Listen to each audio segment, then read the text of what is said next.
Hey, what's up, everybody? It's your favorite electrician, Doug here. Happy Monday. Welcome back to the work week. Hopefully you got a week full of awesome projects lined up, intended to make you just that much better at the work that you do. I know over here at Lumen Brothers Electric Company, we got an exciting week coming up. Some fun projects, some great things to learn. I wanted to jump on here this morning and share some morning thoughts with you. Just coming through the weekend, had a few thoughts that kind of stuck in my mind, things that I thought were important to keep in mind moving into this week, a little bit of motivation for you. So when you're a parent, one of my favorite things about being a parent is that you get to share things that you love with your kids, right? As they get to different stages in their lives, you get to introduce them to things that were important to you at those stages in your life too. And yesterday, I've got a daughter who's almost 6. And this weekend, I introduced her to the movie The Sandlot. You guys remember The Sandlot? What a great film, man. That was, for those of you who haven't seen it, it is a movie that was made in the 90s, I believe, and is set in like the 1950s. And it's this story about this kid who moves to a new town. He's a bit of an egghead nerd, doesn't have any friends, and he really wants to make friends. He really wants to learn everything about baseball. But he's nervous because he doesn't have any friends and he's a nerd and he doesn't know how to catch or throw. But there's this one kid named Benny who takes it upon himself to put himself out there and say, hey, I'm going to give this kid a chance. Even though everybody in his friend group is beating the shit out of him for bringing this kid on. They're like, dude, this kid cannot play. He can't catch. He can't throw. He's a square. No way. But Benny doesn't care. It's partially because Benny's trying to get better and he wants to rotate 9 positions as opposed to 8, and they've only got 8 players, and with 9 they've got a full team, and that's kind of Benny's perspective. But it's also something deeper than that.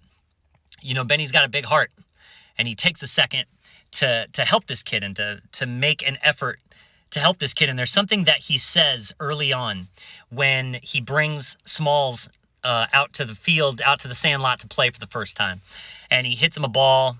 Smalls freaks out, doesn't catch it. It's this scene. You guys have, I'm sure, seen the movie. Benny takes a second. He jogs out to the outfield, and he tells him to have fun. He's like, baseball's supposed to be fun. If you were having fun, you would have caught that ball. And I bring this up. Not only is it an awesome movie and it's fun to share that kind of stuff with your kids. My daughter loved the film. It's really funny, too. There's some curse words in there that she hasn't not heard before. Is that how I would say that? But the movie's great. And the reason I bring it up is because sometimes I'll watch a film and I'll get really inspired by a character. And I was a little bit surprised that I was so inspired by Benny, by this kid.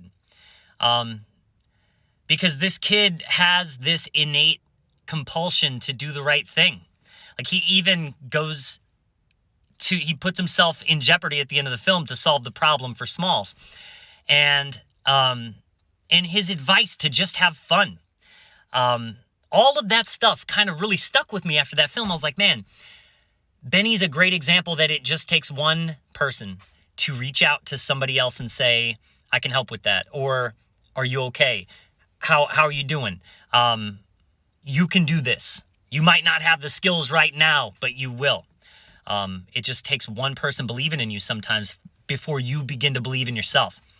And I just want to, after watching that film, I was like, man, more Benny. I need more Benny in my life. I like that a lot. That's definitely a characteristic of a human being that I aspire to be. Be like Benny, right? And then that thought to just have fun. I mean, how many of us get so bogged down by the stresses of life, the things we have to get done, the routine, mundane, over and over of life, and we just forget to have fun. You know, we end up taking things too seriously. I'm guilty of it all the time. You know, I take things too seriously all the time. This has got to be perfect. This has got to be right. I got to pass my master's exam the first time. I got, all these little things that you get in your mind, and striving is wonderful, right? You got to strive.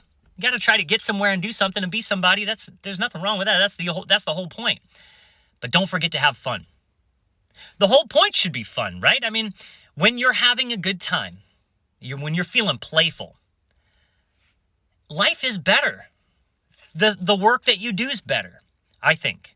I think that if you have a good time while you're working, the end result is better. And I'm not talking about goofing off and slacking and not being, efficient. I'm not talking about that. I'm talking about doing your job, doing it to the best of your ability.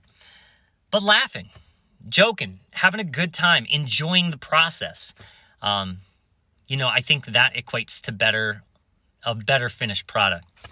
As Benny said, if you were laughing, you would have caught that, or if you were having fun, you would have caught that ball. It's true. You're not so stressed out. Everything doesn't ride on every decision that you make. That's how it gets when you get real serious. I'm like that, man. I'm, diagnosed obsessive compulsive. I take meds for it. And I have this tendency, as you guys probably know, to just like fixate and focus. And it can be a great thing, but I've also got to remember to cut that with fun. It's got to be fun.